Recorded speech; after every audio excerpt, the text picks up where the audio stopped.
What's up guys, I'm back Rohan Carnation and welcome for my new another vlog. তো guys আজকে আমাদের এই ফরিদপুরের দ্বিতীয় দিন। তো গাইজ তোমাদের আগের ব্লগটায় বলছিলাম যে আমরা অনেক জায়গায় ঘুরবো, যেমন জসিমউদ্দিনের বাড়ি, নদী গবেষণা কেন্দ্র এবং আরো অনেক জায়গায় ঘুরবো। তো গাইজ আজকে সেই দিন, আজকে দ্বিতীয় দিন আমরা অনেক জায়গায় ঘুরতে চলেছি। তো গাইজ একটু পর আমরা রওনা দিব। এখন আমি এই যে ফুল রেডি হয়ে গেছি গাইজ, দেখতেই পাচ্ছ। আর গাইজ আজকের একটা মানে রিয়েল মজার জিনিসটা হলো, আজকে কিন্তু আমি সকাল থেকে ভিডিও করতেছি না, তোমরা চারপাশ দেখলে বুঝবা। এখন আমি ভিডিও করতেছি কিন্তু কটা বাজে জানো? 4:57 বাজে, মানে 5টা বাজে ভিডিও করা শুরু করছি। তো গাইস তোমরা সাথে থাকো, একটু সিনারি গুলো দেখতে থাকো রাস্তার। আমি এখন চলতে চলতে ভিডিও করবো, মানে আমি কিসে যাবো এটা আমি নিজের জন্য হয়তো বা রিক্সায় যাবো। তোমরা সেই রিক্সা থেকে ভিউ পেতে থাকবা ইনশাল্লাহ, তাই তোমরা সাথে সাথে দেখতে থাকো। গাইজ আমরা এখন চলে আসছি জসিমউদ্দিনের সেই বাসস্থানে। সে এখানেই তার শৈশবকাল কাটিয়েছে এবং সে এখানেই তার বিভিন্ন কবিতা রচনা করেছে। এটাই তার বাসা ছিল। এখন আপনারা বলতে পারেন যে এত পুরানো একটা বাসা এত নতুন কিভাবে দেখাবে? বেশি কিছু করা হয়নি, শুধু রং করা হয়েছে, আর বেশি কিছু করা হয়নি। ওই আগের মতোই সবকিছু আছে, আগেরই সবকিছু। এখানে ইট ইট তারপর সিমেন্ট, যত কিছু দেখতে পাচ্ছেন সবকিছুই আগের। তো চলুন আপনাদের আরো ঘুরিয়ে দেখে, আরো অনেক জিনিস রয়েছে। এই যে আমার বোন গাইজ, এটা হলো আমার খালাতো বোন, তার নাম হলো হাফসাদিল ইসলাম। তো গাইজ চলুন আপনাদের আরো ঘুরিয়ে দেখাই। এখন আর একটা জায়গায় চলে আসছি। এটাই ছিল কবি জসিমউদ্দিনের বাসর ঘর। তিনি যেদিন বাসর ঘর করতেছিল সেদিনই তার এই বাসর ঘরে একটি চোর ঢুকে, যার কারণে তার স্ত্রীর সব গহনা চুরি করে নিয়ে যায়, যা এখানে লেখা আছে। তো গাইস এখানে এটাই হলো ঘর, তার বাসর ঘর ছিল। এই যে তার খাট, আরো এখানে আরো অনেক প্রত্নতাত্ত্বিক জিনিস আছে, যেমন মাটির পুতুল, আরো অনেক কিছু রয়েছে। তারপর গাইস এখানে তার বউকে দেখানো হয়েছে। তার বউ হলো এটা, তার বউকে খুবই খারাপ করে দিয়েছে। আর এই যে এখানে লেখা আছে 1939 সনে কবির সাথে মমতাজ বেগম মণিমালার বিবাহ হয়। বাসর রাতে এই স্থান দিয়ে চোর ঢুকে স্ত্রীর সকল গহনা চুরি করে নিয়ে যায়। এই স্থান বলতে গাইজ এটাকে বুঝাইছে, এই দরজা দিয়েই চোর ঢুকে মানে তার বইয়ের সকল গহনা চুরি করে নিয়েছে। তারপর গাইজ এটি হলো মাটির কলস, আর এইখানে হলো একটি ছড়া বলা হয়েছে, আপনারা পড়ে নিয়েন, আমি এখন পড়বো না। আর গাইজ এখানেও কিন্তু একটা ছড়া রয়েছে, এটাও আপনারা অবশ্যই পড়ে নেবেন। তো চলেন আরেকটা ঘরে নিয়ে যাই আপনাদের। গাইজ এখানে এই ভবনটাতে রয়েছে কবির যেসব তার জীবনকালে যেসব জিনিস ব্যবহার করেছে সেসব জিনিস রয়েছে। তো গাইজ এখানে বিভিন্ন পত্রিকা এবং বিভিন্ন কাগজে তার ছড়াগুলো লেখা রয়েছে। তার সাথে এখানে যেমন রয়েছে গাইজ, এখানে দেখতে পারবেন যে কবির ব্যবহৃত জামা কাপড়ে, যে এখানে রয়েছে কবির ব্যবহৃত জামা কাপড়, তার পাসপোর্ট, তার ব্যবহৃত টর্চ লাইট এবং তার চশমা এবং তার কিছু লেখা বই রয়েছে। তাছাড়া আরো প্রত্নতাত্ত্বিক আরো অনেক জিনিস রয়েছে। তো গাইজ আপনারা দেখতেই পাচ্ছেন। আচ্ছা, এটা মেবি তার মা হতে পারে। আর এখানে তাদের অনেক ছবি রয়েছে। আর ক্লাস 6-এও এটার অনেক ছড়া রয়েছে কবি জসিমউদ্দিনের। আসমানি আরো অনেক ছড়া রয়েছে এবং কবিতাও রয়েছে। আর এখানে সব বাচ্চাদের খেলনা রয়েছে। এগুলো কাদের জন্য জানি না, তো আমি এগুলো তাদের সময় কেউ হয়তো বা ব্যবহার করতো। তো ভাই চলেন আপনাদের আরেকটা রুমে নিয়ে যাই।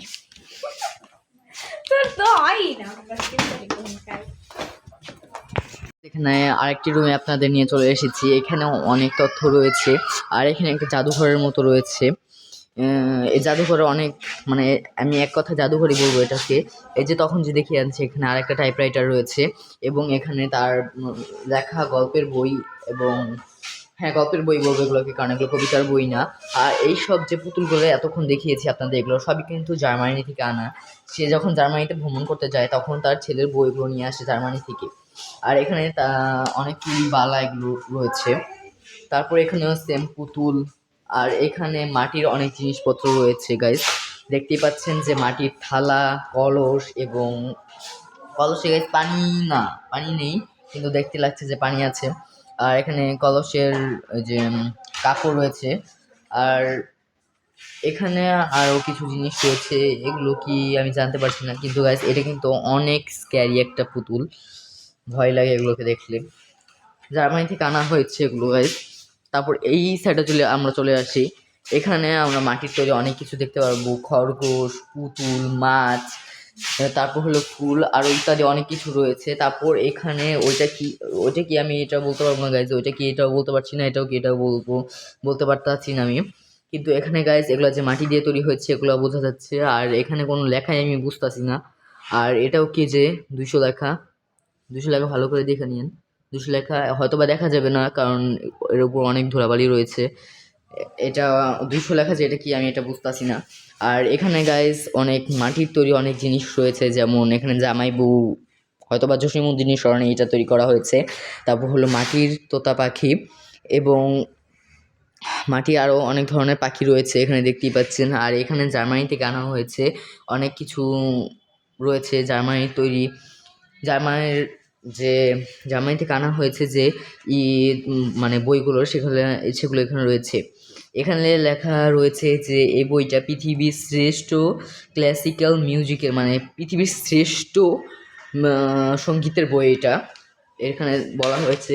আর গাইজ এখানে এখানে বিভিন্ন জিনিস রয়েছে, যেমন এটা হলো একটা মাটির তৈরি মুরগি বলা যায়, এখানে গরু আর একটা মুরগি। আর এটা হলো এটার নামটা গাইজ আমার এখন মনে পড়ছে না, এটার নামটা গাইজ আমি একটু পর বলছি এটার নামটা কি, একটু মনে করার চেষ্টা করে নিই। তো গাইজ এটার নাম মেবি একতারা, আমি জানি না, আপনারা জানলে বলে দিয়ে না আমাকে। আর গাইজ এখানেও কবি তার স্ত্রীর জার্মানি গাইজ এখানে বোঝাই যাচ্ছে না যে কি কি লিখেছে, হয়তো বা তার জামা কাপড় এগুলো। জার্মানির এমনের সময় ব্যবহার করা 1972 নভেম্বরে। মানে গাইজ এটা তার বইয়ের হয়তো বা জামা কাপড় হবে জার্মানির।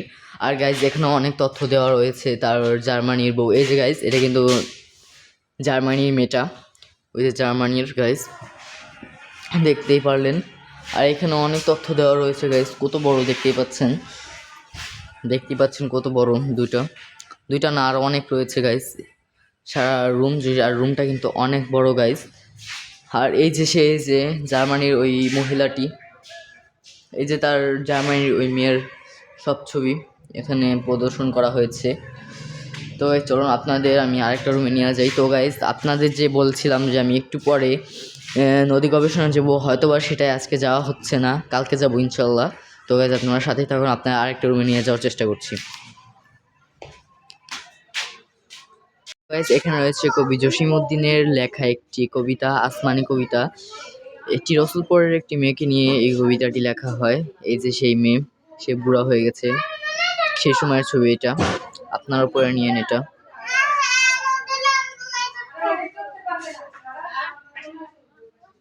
আর এখানে আরো অনেক কিছুই লেখা রয়েছে।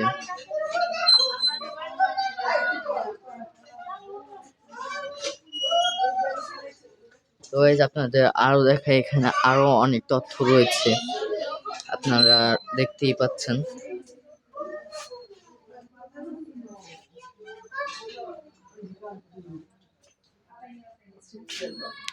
এখানে রয়েছে একটি পালকি, এখন সচরাচর এই পালকিগুলো আর দেখা যায় না, এটাতে করেই হয়তো বা জসীমউদ্দিন তার বউকে নিয়ে এসেছিল। এই যে সেই পালকি,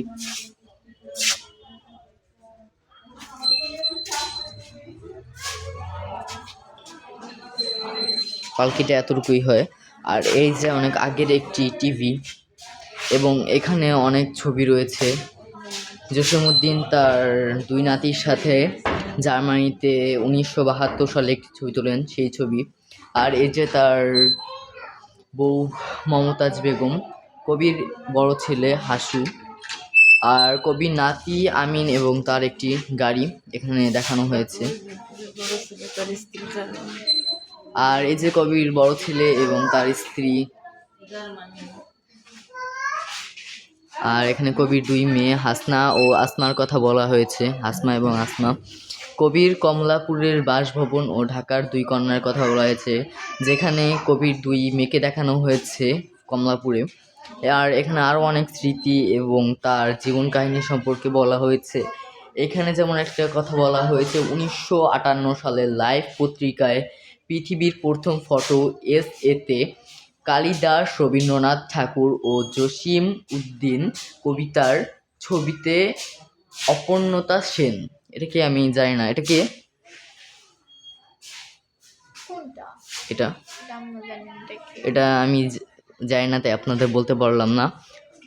আর এখানে বলা হয়েছে কবি জসিম উদ্দিন ও তার পঙ্ক্তিকে এত তারিখ মানে যে 22/7/1969 সালে পশ্চিমবঙ্গ সরকার গণসম্বর্ধনা জ্ঞাপন করেন। বাংলাদেশের কবিকে এরকম স্বীকৃতি দেওয়া হয় নাই। 1959 সালে তুরস্ক ভ্রমণ, কবি জসীমউদ্দীন তুরস্ক ভ্রমণ করেছেন, এখানে একটা ছবি এখানে প্রদর্শন করা হয়েছে। আর এখানে তার বিভিন্ন বই, তার লেখা বই এবং কবিতার বই, আর তার গল্পের বইও এখানে রয়েছে। আর এখানে আরেকটা ছবিতে দেখানো হয়েছে কবি ও তার স্ত্রী 1964 সালে কমলাপুর বাসভবনে তাদের একটা ছবি, ঢাকা, এটা সাইডে লেখা আছে ঢাকা। আর এখানে এটা মমতাজ উদ্দিন রান্নাঘরে সে কাজ করছে। এটা হলো 1999 সালের একটি ছবি। কবির বড় ছেলে 1971 সালে লন্ডনে যাওয়ার পত্রিকা প্রাক্কালে কবির পরিবার মানে তার পরিবারের লন্ডনে একটি ছবি তোলা হয়েছে এখানে। আর এখানে তাছাড়াও অনেক স্মৃতি রয়েছে কবির এবং তাদের বিভিন্ন ছবি দ্বারা এই ঘরটাকে পরিপূর্ণ করা হয়েছে। তো আপনারা দেখতে পারলেন, আমি চেষ্টা করব আপনাদের আরেকটা বাসভবনে নিয়ে যাওয়ার। আর এখানে আরও অনেক বাচ্চাদের পুতুল বা সেই সময়ের ব্যবহৃত পুতুলগুলো ব্যবহার করা হয়েছে। আর এই যে গাইজ, এটা মানে গাইজ আগে এটা দিয়ে টাইপ করা হতো, আর এই যে এখান দিয়ে রাইট একটা কাগজ দিত, ওখানে লেখা হয়েছে তো, আর টাইপ রাইটার বলে এটাকে গাইজ। আর এটা হলো গাইজ একটা, এই যে একটা লম্বা একটা জিনিস দেখতে পাচ্ছেন, এই লম্বা জিনিসটা যদি এটার উপরে রেখে দেওয়া হয়, তারপর যদি আপনি কোনো আওয়াজ করেন, সেই তরঙ্গগুলো এখানে গেঁথে যায়। আর পরবর্তীতে এটা যখন চালানো হয় তখন ওই তরঙ্গগুলো শোনা যায়। আগেকার যুগে যখন কোনো ধরনের মিউজিক মানে মিউজিক বক্স এগুলো ছিল না, তখন এগুলো ব্যবহার করা হতো। তারপর গাইজ এখানে একটি কলস দেখানো হয়েছে, তাছাড়া এখানে একটি স্যুটকেস আর আরেকটা স্যুটকেস, আর এখানে একটি ব্যাগ দেখানো হয়েছে। আর এখানে তার এগুলো হয়তো বা কবি জসীমউদ্দিনই ব্যবহারকৃত এই সব জিনিস। আর এইটার নাম কি আমি জানি না, আপনারা যদি জেনে থাকেন কমেন্ট করে অবশ্যই আমাকে জানাবেন। আর এখানে কিছু বই দেওয়া রয়েছে, আপনারা তো দেখতেই পারলেন। তো গাইজ আপনাদের হয়তো বা আমি মোটামুটি ধারণা দিতে পেরেছি এই কবি জসীমউদ্দিনের বাড়ি সম্পর্কে। তো গাইজ আপনারা আরও দেখতে থাকুন, আর একটু পর আমি নদী গবেষণায় যাচ্ছি। এখানে কবির বইয়ের ব্যবহৃত শাড়ি দেখানো হয়েছে, এটাই ছিল তার কবির বইয়ের ব্যবহৃত শাড়ি। আর এখানে তাদের সব ব্যবহৃত সব জিনিসপত্র দেখানো হয়েছে। আর এগুলো তো আপনাদের একটু আগে দেখিয়ে আনলাম, জার্মানি থেকে আনা সব পুতুল। আর এটা হলো কবির পিতার স্মৃতিঘর। আর ওই পাশেও সেম জিনিসই রয়েছে গাইস, একটু আগে যে আপনাদের একটা রুম থেকে দেখিয়ে আনলাম, এখানে সেম জিনিস আছে। আর এখানে যে কালো কালো জিনিসগুলো দেখতে পাচ্ছেন, এগুলো তখন আপনাদের ব্যাখ্যা করে বুঝিয়েছি, এগুলোতে অনেক গান রয়েছে। আর এগুলো সব মাটির তৈরি জিনিস, এখানে সব মাটির তৈরি জিনিস রয়েছে। কবি জসীমউদ্দিনের কবর কবিতায় যে প্রদর্শিত রয়েছে যে কবির যে দাদি, তাকে এখানে দাফন করা হয়েছে, এই সেই ডালিম গাছ।